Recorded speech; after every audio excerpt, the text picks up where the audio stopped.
So, Dimmy, you want to tell the kids how happy you are to start the new Pigman unit? What do you think? Oh, Dimmy, you know, you got to make a little bit more of an effort.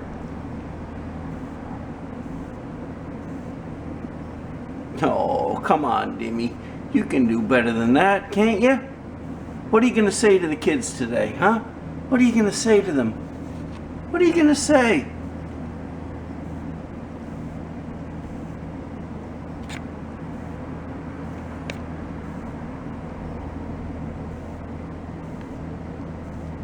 Yeah, I know I'm bothering you, and I'm sorry. All right, so I'm going to start reading to the children.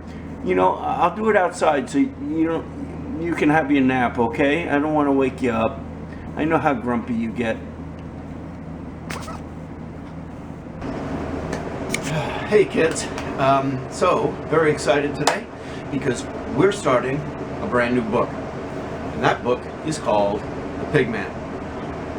Now, this is going to be an interesting unit because you know how we have in-class reading and then we have out-of-class reading?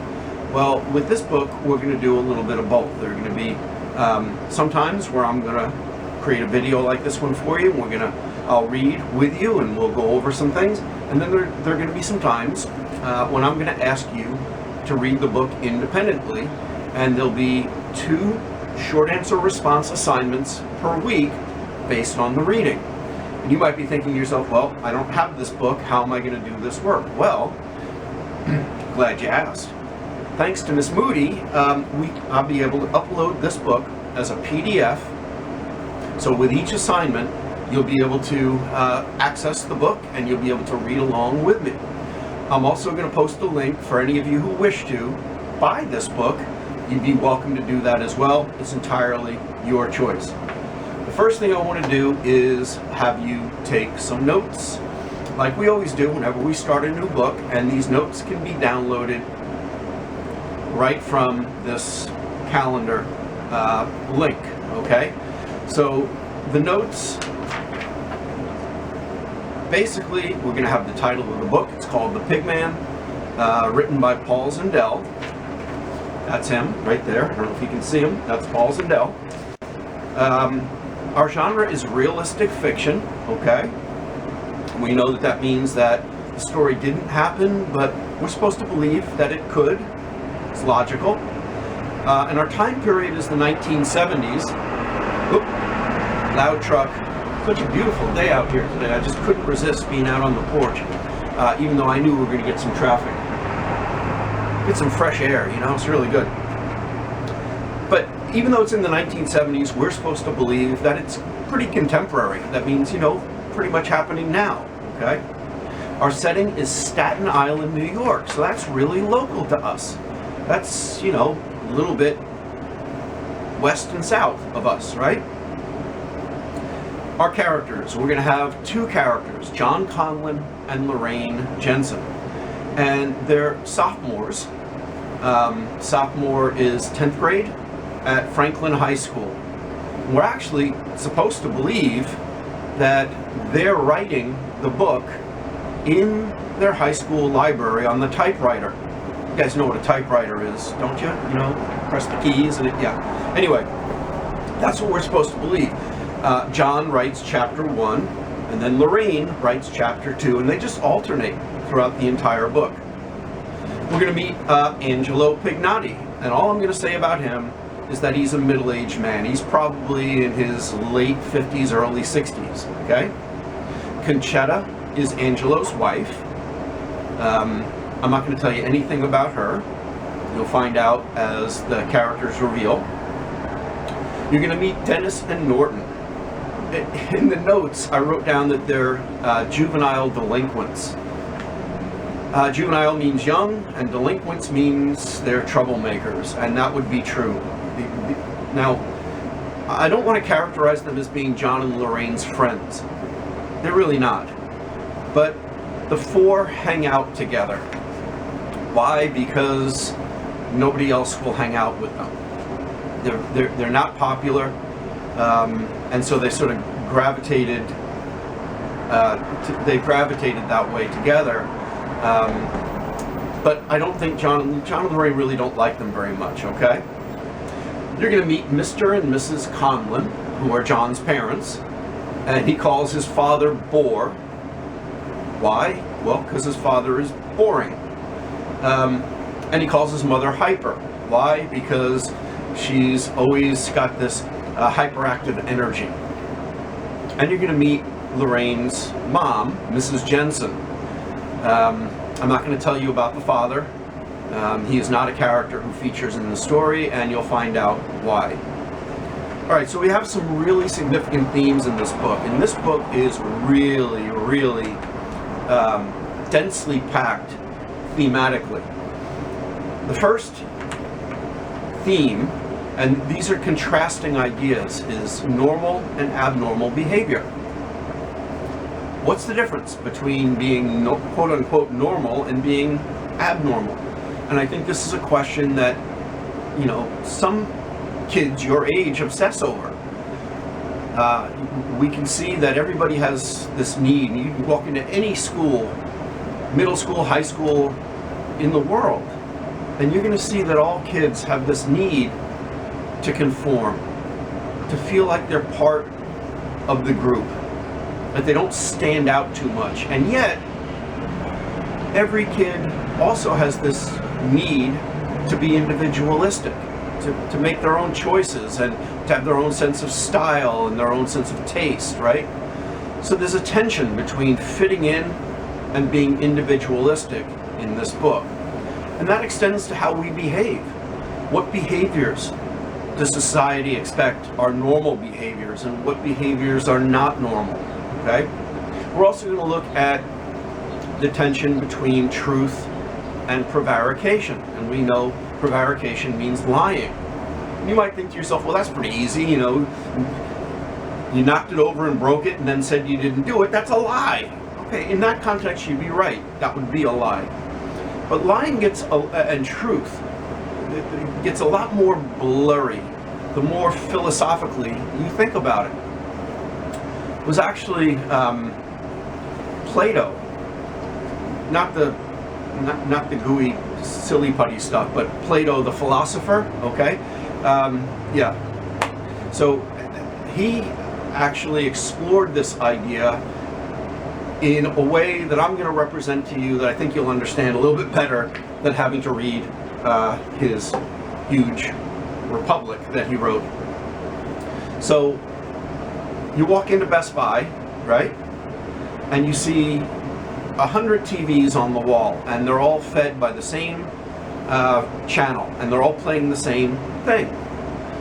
And yet each TV is a little bit different. This one's blurrier. This one, the colors are really bright. This one's, I don't know, this one's just too sharp, and this one is just dull. But they're all playing the same thing. And my question Plato's question to us would be, which one of those TVs in Best Buy is telling the truth? And how would you know that? That's a hard question to know. We consider that as human beings, we are perceptive, okay? Everything around us is a stimulus that we perceive through our senses, okay? Through all of our senses. And then we react to that perception, okay? But are those perceptions telling us the truth all the time? And that gets really, really tricky. Sometimes we lie to ourselves, and we do it for good reason. Makes us feel good sometimes. But it's a much larger philosophical question. I'm just making the point that lying and truth is not as simple as maybe we might think it is. And then, of course, the last contrasting theme that's going to be explored in this book is life and death. And I think that's a little bit easier for us to grasp. When it comes to symbols in this book, the number one symbol we're going to see over and over, the recurring symbol, which is as recurring as the ditch was in Tex, is the symbol of crazy. Crazy has a lot of connotations to it as a word. Oh, you're just being so crazy. Remember Jamie's? You're crazy, Tex. I can't do it like you guys can do it. But she wasn't a psychiatrist making a mental diagnosis about his health, right? His psychological health. There's something else in that "you're crazy" Tex. We use that word sometimes to mean a whole bunch of different things. But at its heart, the word crazy really refers to when a human being doesn't conform to accepted standards, conventions, rules, or laws, when people behave very differently. Okay, so let's get started with what's called the oath. This book has an introduction to it, a little bit different than we saw in the Pearl. You can see that the oath was written by John and Lorraine together. And let's see what this is about. We know that an oath is a pledge, so they are pledging to you, the reader, a few things. Being of sound mind and body on this 15th day of April in our sophomore year at Franklin High School, let it be known that Lorraine Jensen and John Conlon have decided to record the facts, and only the facts, about our experiences with Mr. Angelo Pignotti.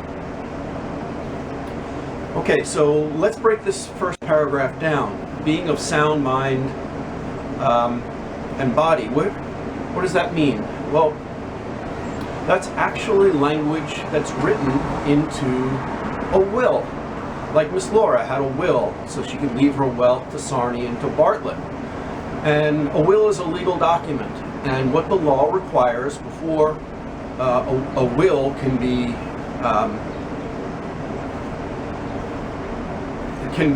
acted upon, legally acted upon, is that the person who's writing that will is physically and mentally well enough in a right state to be able to make these choices. Because it oftentimes has to do with a lot of money, right? So the person who's writing the will has to swear before the law that I'm healthy enough to be able to make this choice. So it begins with the language of death, which is a very strange way to begin a book, right? And then it says, let it be known that Lorraine Jensen and John Conlon have decided to record the facts and only the facts. Facts, right? Truth speaks to one of our central themes in this book. What is truth? I think we've learned when we read The Outsiders that whenever we have a first-person narrator, okay, the truth becomes it becomes something that we can't count on the narrator to always give us all the facts or present them in exactly a factual way, because the narrator oftentimes has a motive to not be truthful with the reader. And in The Outsiders, we know that Ponyboy didn't want to be truthful with you, the reader, because it might put his best friend Johnny in a bad light. And he couldn't do that. It's out of loyalty, right? So in this book, when John and Lorraine swear to you to tell the truth and only the truth, your reading radar should be going off about now and thinking to yourself, well, let me be the judge of that. And actually, you think about it, you are going to have to, as they're telling their story, you're going to have to sort through what you believe is true and what you know is not true. It's the only way that you're going to make sense of this book. And of course, they also introduce Mr. Pignotti, Mr. Angelo Pignotti. They say their experiences with Mr. Angelo Pignotti. So obviously, this book is going to be about the truth of what happened with Mr. Pignotti and John and Lorraine. So you're going to have to figure out what's happening in the story? What are these characters saying? And is it true or not? That's going to be your job as the reader. Miss Ryland, the cricket, is watching us at every moment because she's the librarian at Franklin High and thinks we're using her typewriter to copy a book report for our retarded English teacher. Thank you very much. The truth and nothing but the truth until this memorial epic is finished, so help us God. John Conlon and Lorraine Jensen have both signed it. The truth and nothing but the truth. Where do we hear that language? And if you say in court at a trial, you'd be right. Any witness who's sworn in has to swear on a Bible to tell the truth to the judge and to the jury, right? That's part of a court proceeding. And in a way, this book is structured like a trial. And John and Lorraine are on trial. And who's the jury? That's right, you. You're going to take in their testimony, their story, and you're going to have to decide whether they're innocent or guilty. And when we get to the end of the book, I'm going to ask you that question. It might even be one of our short answer response questions, because it's a really good one. Okay, so chapter 1. This is going to be John writing, okay? So, John is introducing himself to you. And let me ask you this. When you introduce yourself to somebody you've never met before, how does your behavior change? I'll give you a perfect example. Think about you're going to your friend's house for dinner for the first time, and you're going to meet the parents, your friend's parents. How do you behave at that dinner? Does the real you come out? Do you show the real you? Or do you show a version of you that you want that parent to see? Your manners perhaps get a little bit better. The elbows get off the table, right? You use a napkin instead of your, yeah, you know what I'm talking about. You say please and thank you and all of those things. Why? Because you want that parent to think kindly of you, to think of you in a very positive light. John wants you to like him, but because he's a kid and you're a kid, he's going to come at it a little differently. So he writes, "Now, I don't like school, which you might say is one of the factors that got us involved with this old guy we nicknamed the Pigman. Actually, I hate school, but then again, most of the time, I hate everything." Yeah, so rather than being polite and well-mannered, he's kind of pandering to you in a way by trying to be brutally honest. I hate school. Doesn't every kid hate school? Yeah, you're on my side now, right? That's the way he's thinking. Okay? He's trying to win you over. I used to really hate school when I first started at Franklin High. I hated it so much the first year, they called me the bathroom bomber. Other kids got elected GO president, that's the government president, and class secretary and lab squad captain, but I got elected the bathroom bomber. They called me that because I used to set off bombs in the bathroom. I set off 23 bombs before I just didn't feel like doing it anymore. Has he gotten your attention? Because he sure is working to do that. Setting off bombs in the bathroom. We're in paragraph 2, and he's telling you that he's setting off bombs in the bathroom. That's real antisocial, troublemaker sort of behavior. And of course, all kids like a troublemaker, right? I don't know, that's at least the way he's thinking. He wants you to like him. He's working really hard. The reason I never got caught was because I used to take a tin can, that's a firecracker as if you didn't know, and mold a piece of clay around it so it'd hold a candle attached to a fuse. One of those skinny little birthday candles. Then I'd light the thing, and it'd take about 8 minutes before the fuse got lit. I always put the bombs in the first floor boys' john, right behind one of the porcelain unmentionables where nobody could see it. Porcelain unmentionable, we know, is a toilet because they're made out of porcelain. Then I'd go off to my next class. No matter where I was in the building, I could hear the blast. And if I got all involved, I'd forget I'd lit the bomb, and then I'd be surprised when it went off. Of course, I was never as surprised as the poor guys who were in the Boys John on the first floor sneaking a cigarette, because the Boys John is right next to the dean's office, and a whole flock of Gestapo would race in there and blame them. Who are the Gestapo? We know Gestapo is the Nazi secret police, so who's he calling Nazis? Yes, he's calling the dean and the teachers and all the administrators who would rush, he's calling them Nazis. Yeah, anyway. Sure, they didn't do it, but it's pretty hard to say you're innocent when you're caught with a lungful of rich, mellow tobacco smoke. When the dean catches you smoking, it really may be hazardous to your health. I smoke one with a recessed filter myself. Why did Johnny smoke? From the book Tex, and why did Tex smoke? Why did all the outsiders smoke? Yeah, it was to look cool. It was to be cool, right? Cool is such a funny word. And we chase cool our entire lives. Do we ever catch it? I don't think so. Not in the way we think, anyway. But think about what John's doing here. Okay, he's really he's he's destroying school property. He's causing tremendous disturbance and chaos like Tex did. But where Tex, would pour glue on his art project and set it on fire, or put caps on the typewriters, right? So that every time the key would explode.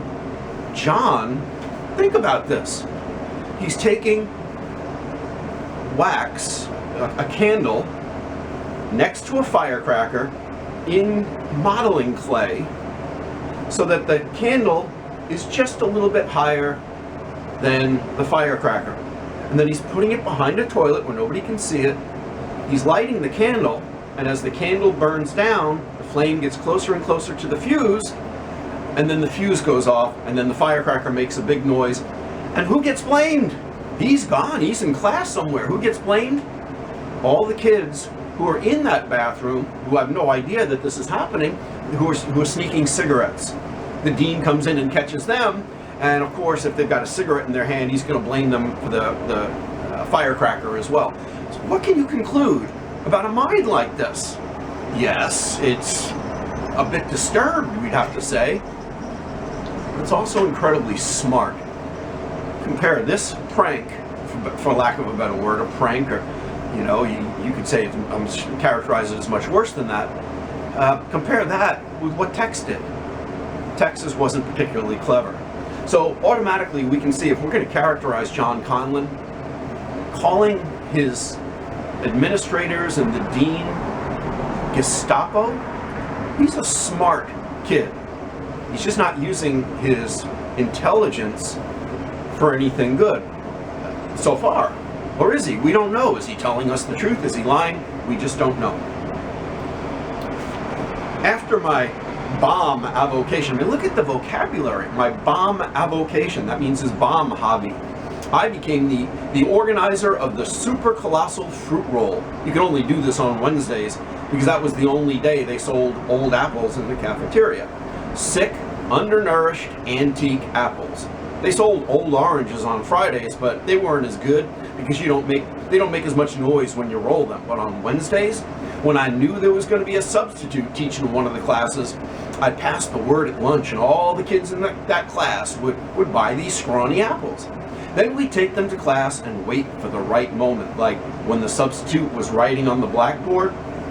Well, you couldn't depend on a substitute to write on the blackboard, though, because they usually just told you to take a study period so they didn't have to do any work and could sit at the desk reading the New York Times. But you could depend on the substitute to be mildly retarded. So I'd pick out the right moment and clear my throat quite loudly, which was the signal for everyone to get the apples out. Then I gave this phony sneeze that meant to hold them down near the floor. And when I whistled, that was the signal to roll them. Did you ever hear or heard of buffalo stampeding? 34 scrawny, undernourished apples rolling up the aisle sound just like a herd of buffalo stampeding.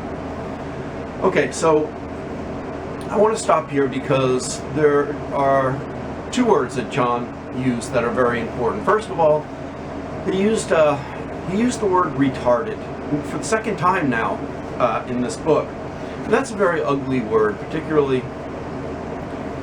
in the context that I think it gets thrown around so casually. The word retarded in and of itself means to slow down. In terms of a disability, mental retardation is very sad, and it occurs before a child is even born. A lack of oxygen getting to the brain, and so the development slows down.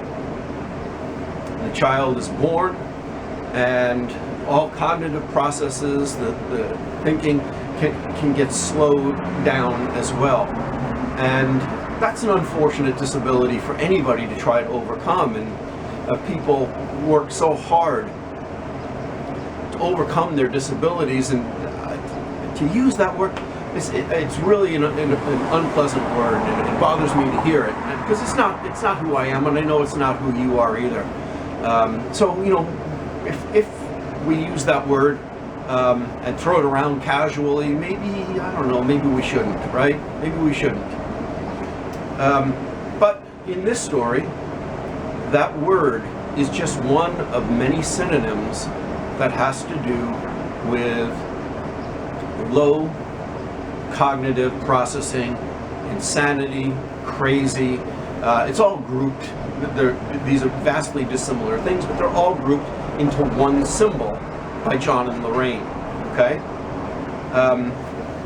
The second word that John used that I find very curious is the word phony.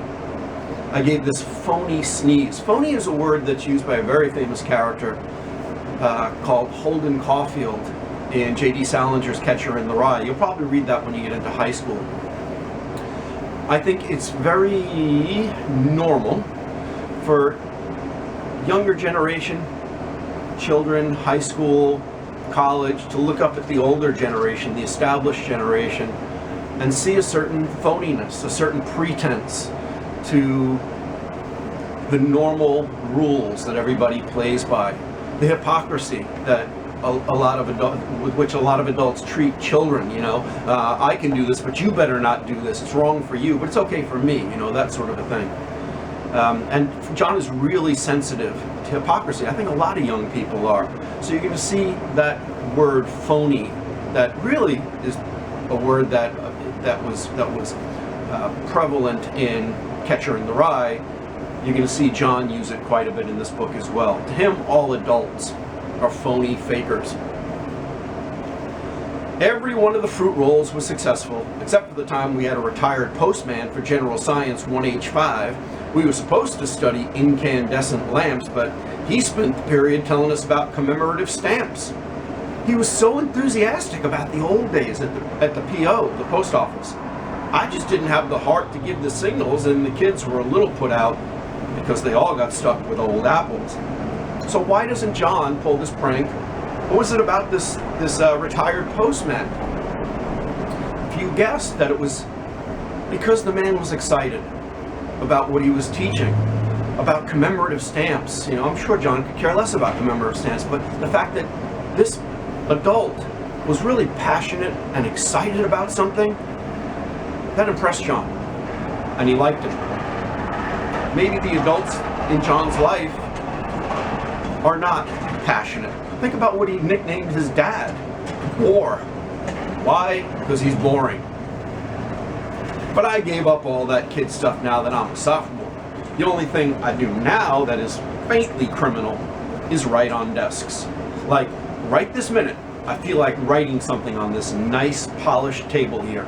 And since the cricket is down at the other end of the library showing some four-eyed dimwit how to use the encyclopedias, I'm going to do it. Do we see another connection to our symbol of crazy?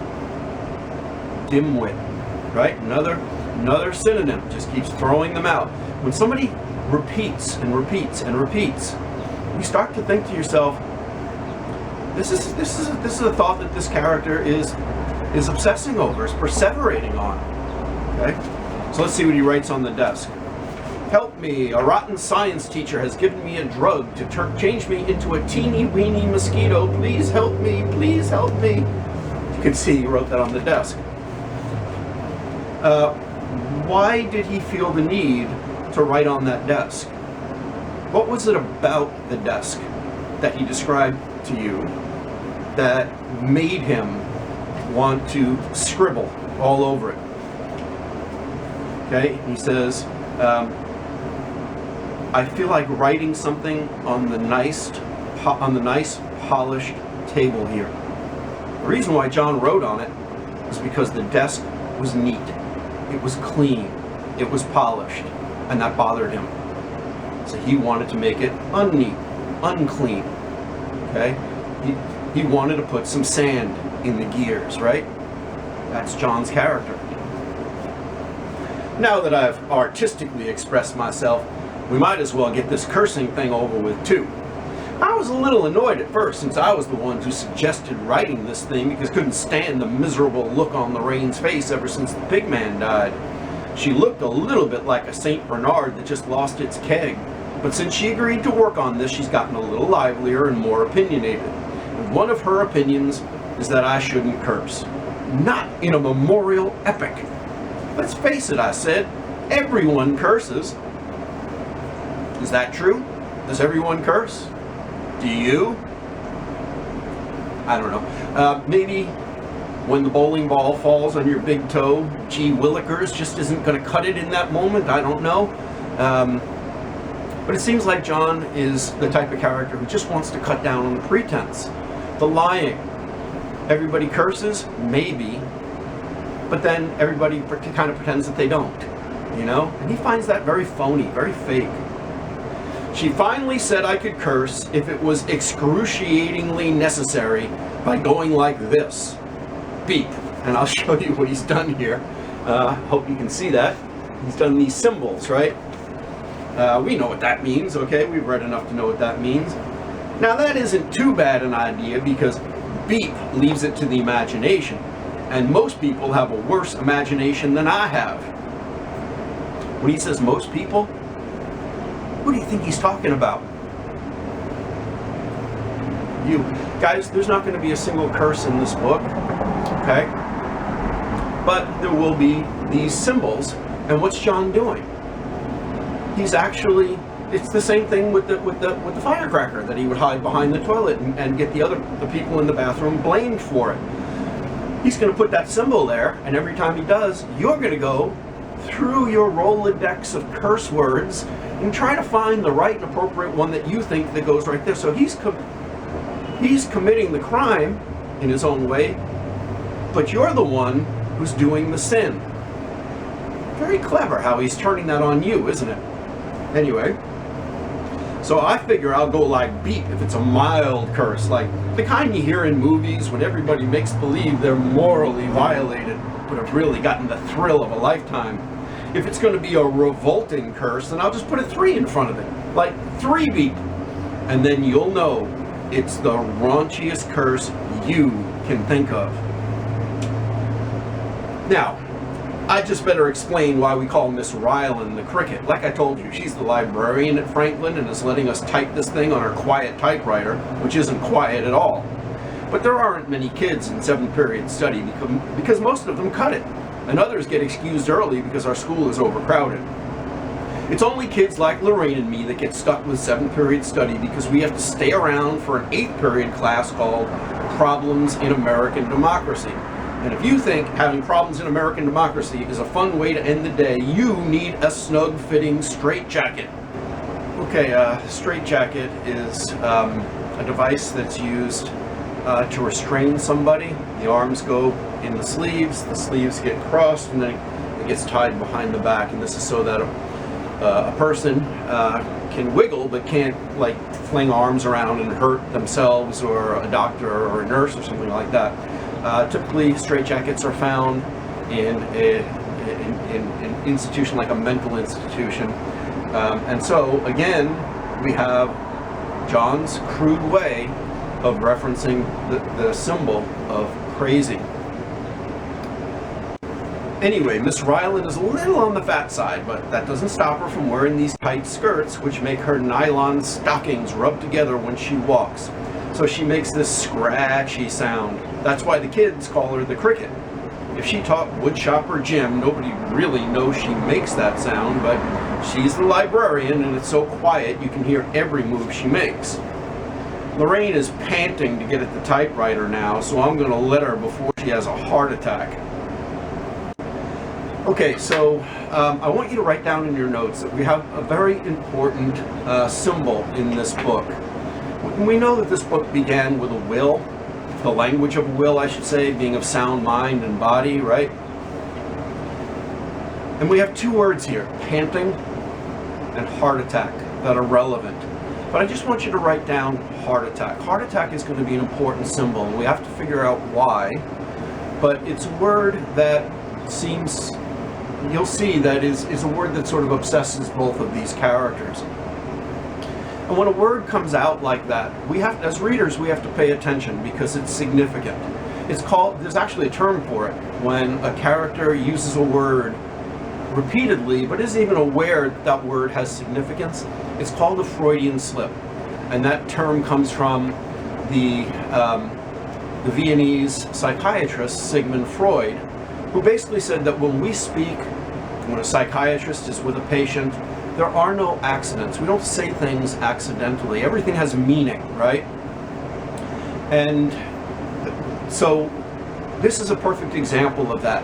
John wasn't aware that he was making a reference to heart attacks and to panting, or that it was even on his mind. It just came out.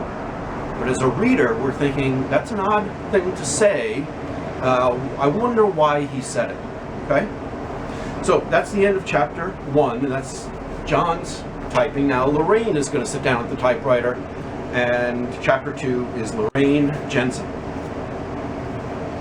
I should never have let John write the first chapter because he always has to twist things subliminally. We know the word subliminally means below our conscious ability to perceive something, right? I am not panting and I am not about to have a thrombosis. That's another word for heart attack. It's just that some very strange things have happened to us during the last few months, and we feel we should write them down while they're fresh in our minds. It's got to be written now before John and I mature and repress the whole thing. So paragraph 1, we can tell, just like John, Lorraine is incredibly intelligent. Just the vocabulary that she's using, they're both, I would say, hyper-intelligent young people. And what she's saying is that they're writing this to you because they're afraid that when they get older, the memory is going to be too painful for them and that they're going to end up repressing it. Repression is a tool that comes naturally with our minds. It takes a very bad memory that we have and buries it so that we almost ignore it. It goes away. If you think about Tyler 2 from the book Sarnie, he'll probably end up repressing the memory he has of what happened to his family. As he gets older, that memory will diminish and diminish until it evaporates. Okay, it's a healthy tool, and it keeps us, in a way, it keeps us protected. John doesn't really curse that much, and I don't think he needs his system. So maybe John was just trying to impress you because, you know, in his mind, he's thinking all kids love cursing. Maybe he was just trying to win you over. But even when we were in Miss Stewart's typing class, he had to do something unusual all the time, like type a letter in the shape of an hourglass. That's the kind of thing he does. And as you probably suspected, the reason John gets away with all these things is because he's extremely handsome. I hate to admit it, but he is. An ugly boy would have been sent to reform school by now. He's 6 feet tall already, with sort of longish brown hair and blue eyes. He has these gigantic eyes that look right through you, especially if he's in the middle of one of his fantastic everyday lies. And he drinks and smokes more than any boy I ever heard of. The analysts would call his family the source problem, or say he drinks and smokes to assert his independence. I tried to explain to him how dangerous it was, particularly smoking, and even went to the trouble of finding a case history similar to his in a book by Sigmund Freud, who I was just discussing with you. I almost had him convinced that smoking was an infantile, destructive activity when he pointed out a picture of Freud smoking a cigar on the book's cover. If Freud smokes, why can't I? Freud doesn't smoke anymore, I told him. He's dead. So Lorraine is using a lot of language that seems like almost like she understands psychiatry.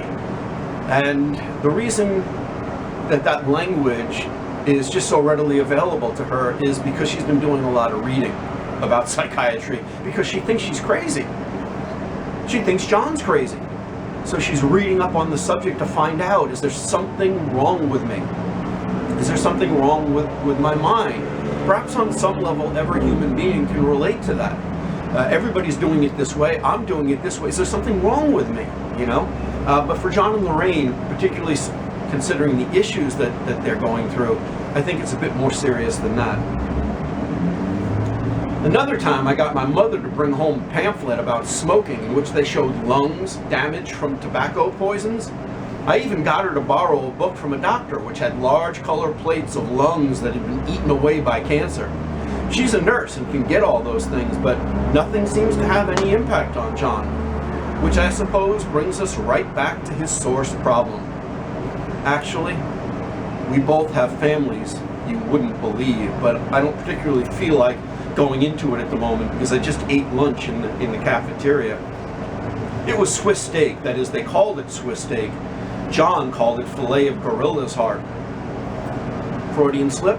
What word slipped out? Yeah, heart. It's a joke, it's just a joke. There are no accidents. Sometimes our words betray our inner feelings, and that just happened right there. Also, you'll find out soon enough that John distorts when he isn't out and out lying. For example, in Problems in American Democracy the other day, Mr. Wiener asked him what kind of homes early American settlers lived in, and John said, tree huts. Now, John knows early American settlers didn't live in tree huts, but he'll do just about anything to stir up some excitement.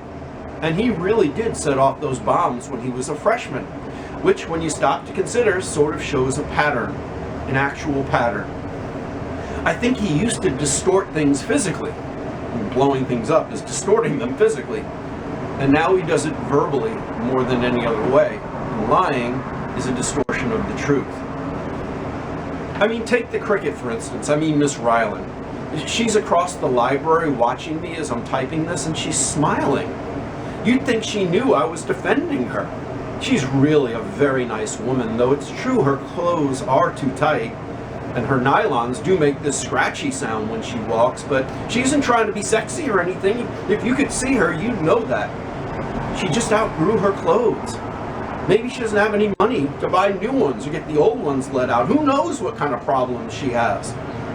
Now, as I read the next section, we're going to see another Freudian slip, this time from Lorraine. What word is did she use repeatedly that's kind of betraying an inner feeling and inner emotion? Something that if we were psychiatrists, we would write this word down as she was speaking. Okay, let's see. Who knows what kind of problem she had? Maybe she's got a sick mother at home like Miss Stewart, the typing teacher. I know Miss Stewart has a sick mother because she had me mark some typing papers illegally and drop them off at her house after school one day. And there was her sick mother, very thin, and with this smile frozen on her face, right in the middle of the living room. That was the strange part. Miss Stewart kept her mother in this bed right in the middle of the living room, and it almost made me cry. She made a little joke about it, how she kept her mother in the middle of the living room, because she didn't want her to think she was missing anything when people came to visit. Can you imagine keeping your sick mother in a bed right smack in the middle of the living room? When I look at Miss Ryland, I feel sorry. When I hear her walking, I feel even more sorry for her, because maybe she keeps her mother in a bed in the middle of the living room just like Miss Stewart. Who would want to marry a woman that keeps her sick mother in a bed right in the middle of the living room? Did you pick up on the word? If you thought sick, yeah, I mean, she uses that word, that's true, and I would agree with you. But I think there's a more personal word that she uses that might betray a hurt that she's feeling. If you guess the word mother. Remember, we don't know anything about the father, we just know that there's a Mrs. Jensen, and that's Lorraine's mom. And we have to be thinking, what's going on with her home life? Is there something between her and her mother that's problematic? Okay, that word is betraying an inner feeling, and we have to pay attention. The one big difference between John and me, besides the fact that he's a boy and I'm a girl, is I have compassion. Not that he really doesn't have any compassion, but he'd be the last one on earth to show it. He pretends he doesn't care about anything in the world, and he's always ready with some outrageous remark. But if you ask me, any real hostility he has is directed against himself. The fact that I'm his best friend shows he isn't as insensitive to Homo sapiens as he makes believe he is, because he might as well know I'm not exactly the most beautiful girl in the world. I'm not Venus or Harlow. Just ask my mother. Wow. Yeah. Let's see some of the things that Lorraine's mother says to her, and maybe you'll understand why that Freudian slip, that word mother, kept betraying her in the last paragraphs. You're not a pretty girl, Lorraine, she has been nice enough to inform me on a few occasions. As if I didn't remember the first time she ever said it. But you don't have to walk about stoop-shouldered and hunched. At least once a day she fills me in on one more aspect of my public image, like, your hair would be better cut short because it's too kinky, and you're putting on too much weight, and you wear your clothes funny. If I made a list of every comment she's made about me, you'd think I was a monstrosity. I may not be Miss America, but I'm not the abominable snow woman either. But, as I was saying, it is a fact that John has compassion deep inside of him, which is the real reason we got involved with the Pigman. Maybe at first John thought of it all as simply a way of getting money for beer and cigarettes, but the second we met the old man, John changed, even though he won't admit it. I just want to stop there for a second and go back to these things, these very unkind things that Lorraine's mother says to her. Guys, what happens to a person who's told every single day, you're ugly, you're too fat, your hair is... What happens to a person like that? Yeah, low self-esteem, the person will start to believe it day in and day, particularly from somebody like a parental figure, like a mother, right? So we can see that Lorraine's self-esteem is too low. We could also make the argument that John's self-esteem is too high. You ask yourself, what do people whose self-esteem is too high and the person whose self-esteem is too low, what do they have in common? And the answer to that question is, everything is about me. You know, a person who has self-esteem that's too high and sees two people across the way talking, well, that person will naturally think, oh, they're talking about me. They're talking about how beautiful I am, how wonderful I am, and they wish they could be my friend. I would never hang out with losers like that. No way. Self-esteem is too high. And a person whose self-esteem is too low sees the same two people, will be thinking, oh my goodness, they're talking about me. They notice all of my flaws. They notice all of the things that I don't like about myself. It's me, me, me, me, me. It's called egocentrism, right? Obviously, self-esteem should be balanced, right? We have to have some humility. We have to understand that we have our strengths, we have our flaws. We want to improve upon our strengths, and we want to, try to diminish our flaws. Okay?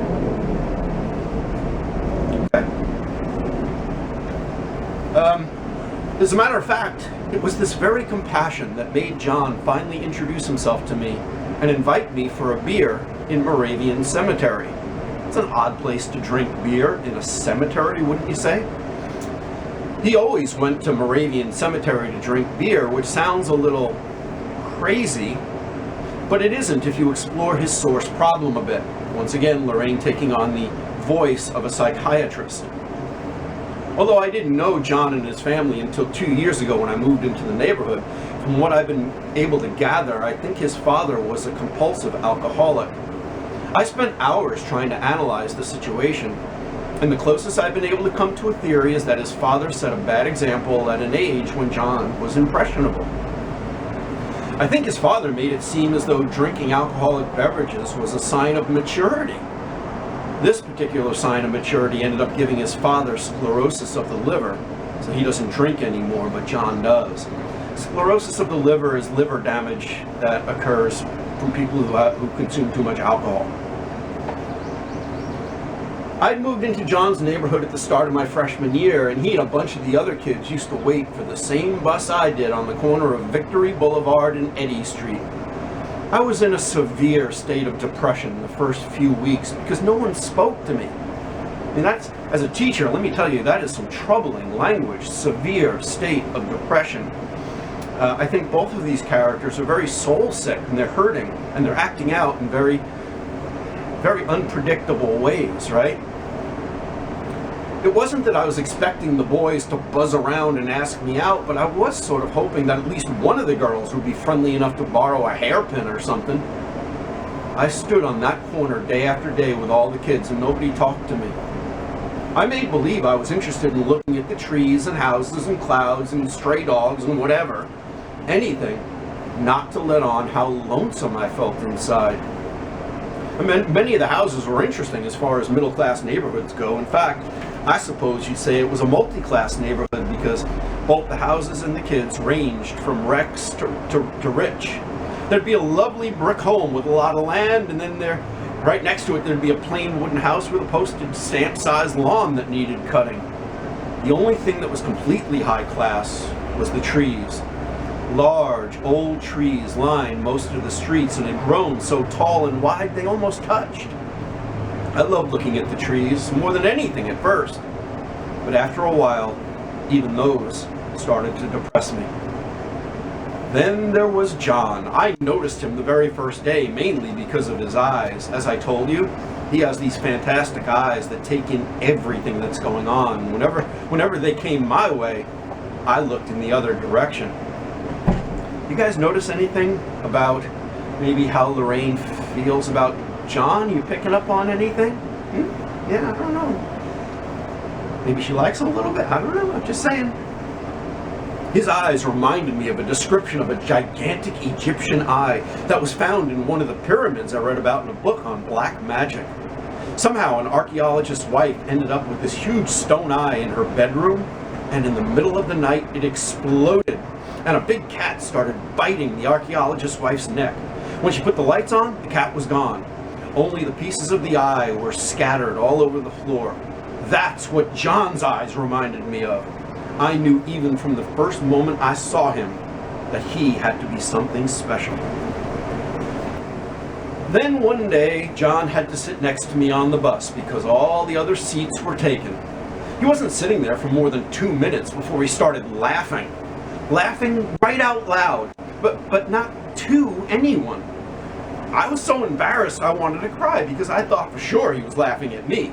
And I turned my head all the way, so the only thing I could see out the window of the bus was telephone poles going by. They call that paranoia. I knew that because some magazine did a whole article on mental disturbances, and after I read the symptoms of each of them, I realized I had all of them. But most of all, I had paranoia. That's when you think everybody's making fun of you when they're not. Some extremely advanced paranoics can't even watch television because they think the canned laughter is about them. Freud would probably say it started with my mother picking on how I look all the time. But no matter how it started, I've got to admit that when anyone looks at me, I'm sure they're noticing how awful my hair is, or I'm too fat, or my dress is funny. So I did think John was laughing at me, and it made me feel terrible until finally, and the psychiatrist would say that this was healthy, I began to get mad. Would you mind not laughing, I said, because people think I'm sitting with a lunatic. He jumped when I spoke to him, so I realized that he wasn't laughing at me. I don't think he even knew I was there. Well, if he's not laughing at her, who's he laughing at? Well, what's happening is John's in a bus filled with people, but he has no friends. So he's just in his own mind. I'm sure we've all done this, where we just sit and we think funny thoughts. We kind of tune everything else out. And he's not paying attention to anybody. He's just in a very interior place right now and cracking himself up. He's just laughing. Okay, so he's very startled because she breaks right into his mind, and now suddenly he's looking around at the world around him, and it startled him. I'm sorry, he said. I just turned my head away and watched the telephone pole some more. Then I heard him whisper something under his breath, and it had just the tone of a first-class smart aleck. I am a lunatic. I made believe I didn't hear it. But then he said it again, a little louder. I am a lunatic.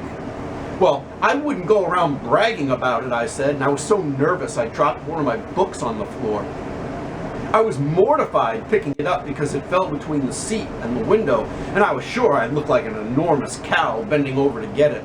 All I could think of at that moment was wishing one of his eyeballs would explode and a nice big cat would get at his neck. But I managed to get the book and sit straight up with this real annoyed look on my face. Then he started that laughing again, very quietly at first, and boy did it burn me. And then I decided I was going to let out a little laugh, so I did.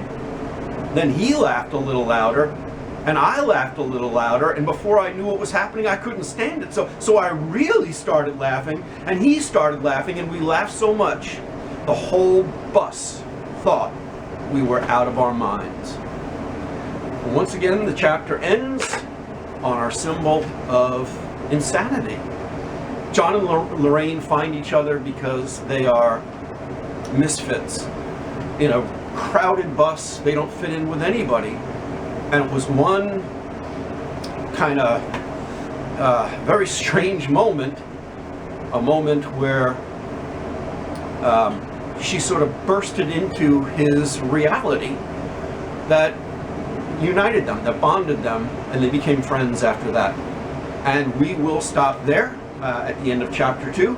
And I would say keep checking the assignment calendar. I'm going to be posting some chapters for you to read on your own, and then I'll read a little bit, and we'll go back and forth that way. Okay, kids? All right. So once again, as I always say, be positive, be healthy, be safe. It's a great time to tell the people in your life that you love them. And of course, no handshakes, okay? But everybody, you can dab.